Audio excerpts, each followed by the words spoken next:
नमस्कार, मैं अंजना और आप देख रहे हैं F9 न्यूज। आइए बढ़ते हैं आज की बड़ी खबर की ओर। दक्षिण पूर्व रेलवे गार्डन रीच कोलकाता के खड़गपुर डिवीजन के अंतर्गत खड़गपुर डिवीजन के खड़गपुर टाउन पोस्ट से लेकर संतरागक्षी, मेचेदा, टिकियापाड़ा, पांसकोड़ा आदि स्टेशनों में तैनात आरपीएफ के इंस्पेक्टरों द्वारा खड़गपुर कमांडेंट की सह पर बीते 1 वर्षों से भी अधिक समय से चरम भ्रष्टाचार की सीमा को पार होते देखा गया है।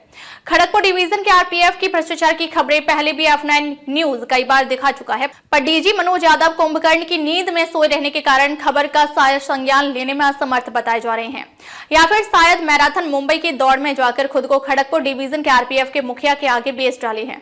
तभी इनके हरियाणा जैसे राज्य का डीजीपी बनाए जाने के बावजूद भी ये हरियाणा जैसे राज्य का डीजी बहुत दिन तक खुद को बनाकर रख नहीं पाए थे। अलबत्ता सबसे महफूज जगह रेलवे को अपना ठिकाना बनाते हुए अपनी पहुंच और पैरवी के बदौलत डीजी आरपीएफ यानी कि महानिदेशक आरपीएफ रेलवे सुरक्षा बल की कुर्सी में 2 वर्षों के लिए आकर बैठने में कामयाबी हुए थे। शायद जून या जुलाई के महीने में मनोज यादव डीजी आरपीएफ का अवकाश प्राप्ति भी होने हैं। इन्होंने डीजी आरपीएफ की तैनाती से अब तक कोई भी ऐसा काम आरपीएफ के लिए किए ही नहीं जिसके लिए इनको इनके अवकाश प्राप्ति के बाद याद रखा जाए। इनके डीजी आरपीएफ बनाए जाने के बाद आरपीएफ में भ्रष्टाचार चरम पर देखा गया है। इनके आरपीएफ के डीजी बनने के बाद इनको चारों ओर से घिरे रहने वाले आरपीएफ के वैसे अधिकारी हैं जो कि कभी उन पर भी बड़े अपराध करवाने के लिए उनका नाम अपराध में शामिल रहे थे। किसी ने जॉन में रहने के दौरान मालगाड़ी के रैक से चावल की चोरी करवाया तो किसी ने जॉन में रहते हेरिटेज इंजन को ही चोरी से बिछवाया। वैसे आरपीएफ के अधिकारी ही डीजी मनोज यादव के सलाहकार आज के समय में उनको घेरे हुए हैं, तो फिर डीजी मनोज यादव से न्याय की उम्मीद करना रेत में सुई ढूंढने के जैसा ही होगा। वरना दर्शकों, जरा आप ही सोचिए कि खड़गपुर डिवीजन में कई वारदातें हुई जिसका हमने पूरी सिलसिलेवार तरीके से खबरें भी दिखाया। मसलन टाउन पोस्ट खड़गपुर के इंस्पेक्टर राकेश कुमार के द्वारा रेलवे की जमीन को भूमाफियाओं को बेचने, पांसकोड़ा इंस्पेक्टर सुरेश कुमार के द्वारा रेलवे रैक से कोयले की चोरी करवाना, टिकियापाड़ा आरपीएफ कार्यालय में तैनात एक महिला बल सदस्य को कमांडेंट खड़गपुर के टास्क टीम के सिपाही के द्वारा ऑन ड्यूटी छेड़छाड़ करना। इसी मामले में कमांडेंट के द्वारा मामले की लीपापोती कर आरोपी सिपाही को खड़गपुर से चक्रधरपुर स्थानांतरण करना, बिना दंड के, या फिर मेचेदा इंस्पेक्टर के द्वारा मेचेदा में वेट फ्रैक्शन पीएसआई के ट्रांसफार्मर के तांबे के उपकरण की चोरी करवाने और चोरों से करोड़ों रुपए लेकर चोरों को छोड़ने, या फिर गार्डन रीच में ही लगेज स्कैनरी बैटरी चोरी के मामले में तत्कालीन आईजी की मिली भगत से कई इंस्पेक्टरों के नाम आने के बावजूद उनको रियायत देते हुए मामले को रफा दफा कर छोड़ने के मामले देखे गए हैं। पर डीजी मनोज यादव दक्षिण पूर्व रेलवे के मामले में मौन रहते हुए कुंभकर्ण की नींद में सोते नजर आए हैं।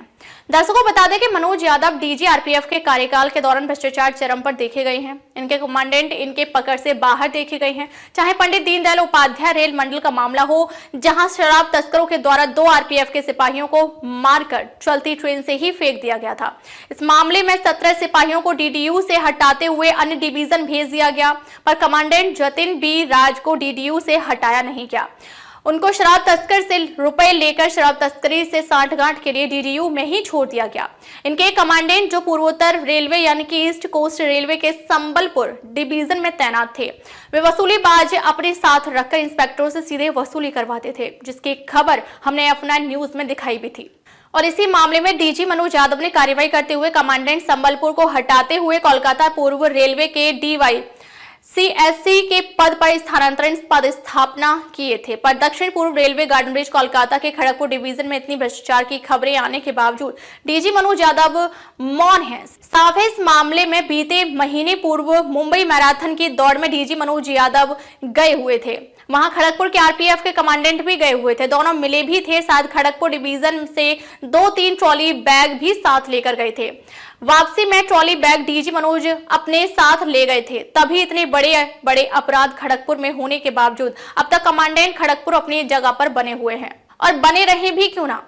इसके कई वजह भी तो हैं कि रेल भवन में वैसे ही तो आरपीएफ के अधिकारी बैठे हैं जो कभी जोन में रहते चावल की रैक से चावल की चोरियां करते पकड़े गए थे, या रेलवे के इंजन को ही बेचकर रुपए बनाए थे। ऐसे आरपीएफ के अधिकारियों से स्वच्छ मानसिकता की उम्मीद करना भी रेत में सुई ढूंढने जैसा है, या कहीं कि अपराध चरम सीमा को पार कर गया है। शराब, अफीम, गांजे की तस्करी आरपीएफ के मंडित से रोजाना मेल एक्सप्रेस ट्रेनों में हो रही है। कमांडेंट आरपीएफ के डिवीजन से बाहर निकलते नहीं हैं, दिन भर डीआरएम के पीछे पीछे भागते रहते हैं या कहें कि डीआरएम का गुलाम बनकर रहते हैं। इनको आरपीएफ से लेना देना नहीं है। अपने शीत ताप कमरे में बैठकर वसूलीबाज गैंग रखकर उनसे वसूली की बात करते रहना इनका काम है। फर्जी ट्रेन, फर्जी क्षेत्र भ्रमण दिखाकर यात्रा भत्ता लेना, यहां तक कि अगर चैन पुलिंग कोई करता है तो इसकी भरपाई भी आरपीएफ का सिपाही से एक दिन का तनख्वाह काटकर किया जाता है, जो कि बिल्कुल ही गलत है। ऐसा आरपीएफ रूल 1987 में कहीं दंड का प्रावधान अंकित नहीं है। फिर भी ये सिपाहियों को ये आरपीएफ कमांडेंट सजा के तौर पर एक दिन का तनख्वाह काट कर देते हैं। सजा ऐसा इसलिए कि डीजी मनोज यादव रेल भवन में बैठे हैं और उनके सलाहकार भी वैसे हैं जिनको अपराध करवाने और करने का अनुभव बहुत है। तभी तो खड़गपुर कमांडेंट की इतनी तानाशाही रवैये के बावजूद भी आज तक खड़गपुर में बनाए बैठे हैं। दर्शकों बता दें कि डीजी मनोज यादव खड़गपुर में भी मैनेज हो गए हैं, तभी खड़गपुर कमांडेंट अब तक बने हुए हैं, वरना तत्कालीन डीजी अरुण कुमार रहते तो कब के नपे जाते। दुर्भाग्य है ऐसे डीजी आरपीएफ में आना और उनका लंबे समय तक आरपीएफ में बने रहना। अपना न्यूज के लिए गार्डन रिच कोलकाता से अनिल कुमार वागड़े की रिपोर्ट। अब तक लिए बस इतना ही, फिर मिलते हैं कैसे ही बड़ी खबर के साथ। तब तक लिए नमस्कार और देखते रहिए F9 न्यूज। खबर बड़ी और खास होगी, असल वजह की तलाश होगी, दुनिया भर के हर गांव, शहर, गली, मोहल्ले पर नजर हमारी होगी। खुलेंगी पर्दें, जहन में उठे हर सवाल की बात होगी, हर वो जवाब जो है आपके लिए जरूरी, जिम्मेदारी हमारी होगी। हमारी खबरों में कुछ हटकर होगी बात। देखिए सिक्के के दोनों पहलू F9 न्यूज के साथ।